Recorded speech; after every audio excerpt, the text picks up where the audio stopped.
how to make 600 bucks on weights, dumbbells, weight plates, benches, all that good stuff. I'm out here taking a little walk, staying jacked, training, running this business so I can train as much as possible. Beast mode. Listen, coronavirus is going around, and people can't get weights at all unless they buy them secondhand. Probably 9 out of 10 people listing at this point, they know that. Same with electronics. 9 out of 10 people listing, maybe a little less, but a majority of them, they know the market rate, so they list it around that. So it can be hard to make the money. All right, well, 1 out of 10, 2 out of 10 will list it for whatever they could get for it. And so what that means is, a bar might be $1 to a pound new, but weights be $1 a pound, sometimes maybe 95 cents a pound, somewhere in there, maybe $1, let's just say $1. And they'll come around and they'll sell them for 50 cents, 30 cents. Just want to get rid of them. They're rusty, they're nasty, they've been sitting for forever. They're just not familiar, they're not even aware of the fact that coronavirus has changed the game when it comes to weights, right? So I'll give you a few examples. The Bowflex 552, I had this girl list them. She listed them for $50. She's about an hour and a half away. Well, in this market, local, they sell for $500. I messaged her. She says, it's pending. I said, look, I'll give you 75, including 25 right now. And if I don't come by tomorrow, you can keep the 25 bucks and you can relist them at 50, like a psychopath. So I did that. Of course, she didn't look before, she's not gonna look now. I gave her the 25, I go the next day, pick them up. I think at the time I sold those for $400, just because I was like, God, dang, my cost is 75 bucks plus gas. Let's say 25 on gas. I mean, hell, even if you're valuing your time at 100 grand a year, your net cost is 200 bucks. If you're paying yourself like a salary plus a profit. So anyway, net profit, we'll say 300 on that one. The next day, I'm just sort of trying to diversify here, right? I found a PS3 at this garage sale for 20 bucks. I don't even think it was a good deal. I still got it in my trunk. I don't know what to do with it. I'll probably just relist it for $30, something like that, and just get it going. But anyway, I go over there to get this PS3. Turns out they got weights just getting rained on. Doesn't matter. Does not matter. I paid them $30 for a bar and 160 pounds in weights. So I think it was like almost 200 pounds in weights. $30. I sold those very easily for 250 bucks, right?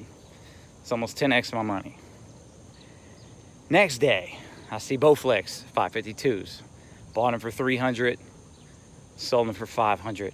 That night, I see a guy post a weight bench. In the comments section, it says weights and bench. I said, how much in weights you got? He's like, I think it's 45s, 35s, 25s, 10s. He's like, oh, and I got some dumbbells. I said, how much? He goes, how much would you give me? Well, he had it listed for 150. I said, 150? He goes, okay, cool. Yeah, come get it. Well, here's the magic. He said, come get it tomorrow. I said, man, I'm busy tomorrow.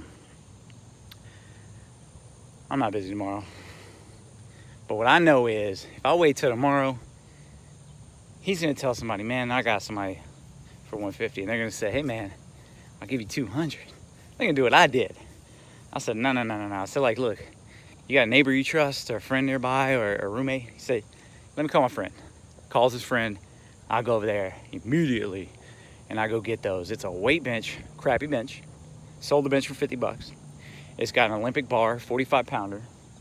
It's got a 45 pound set of bar, 35, 25, 10s. That's 230 pounds plus the bar, 275. Then he has 260 pound dumbbells, 220s and 210s.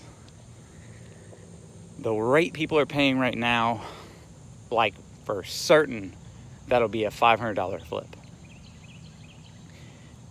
I sold the bench for 50. I already got an offer for 450 on everything. Of course, I'm a businessman, so I'm trying to get a little bit more than that. But anyway, we're looking at more than triple on my money right there. So we'll call that a $350, $400 flip, straight up. And so anyway, if you looked at all the other 9, 10 listings that day, or 20 listings, they were all listings like mine, expensive, because people were catching on, right? And it's kind of this double-edged sword. If everyone's selling it cheap, then I can't sell it for expensive. And if everybody's selling it for expensive, of course, then I can't find it cheap. But the challenge is being on the market, scouring the market all the time. So that one, those two deals are gonna be minimum $550 to $600. And that's just really just an evening's work.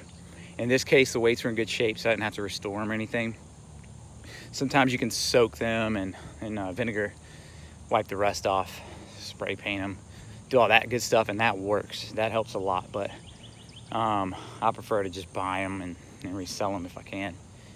Maybe take a little bit of hit, but save a little bit of time and make my way to the next deal. Or I have a sort of a partner who will shine them all up, get the higher value, and then I'll split the profit. And truth is, probably not getting that much less of a profit by having him fix them up. So anyway, that's some examples for you. You're looking at trying to get them for 50 cents on the dollar if you can. Doesn't even have to be 50 cents, could be like 60, 70 cents if need be. You can sell them at $1 all day long. And if you're looking at 300 pounds of weights, that's going to be $190 to $120 in profit, something like that if I'm doing my math right. And that's not a bad gig, So anyway, when phones and electronics are slow, there's always going to be other items, always going to be other options. Got to go and find those options. Later.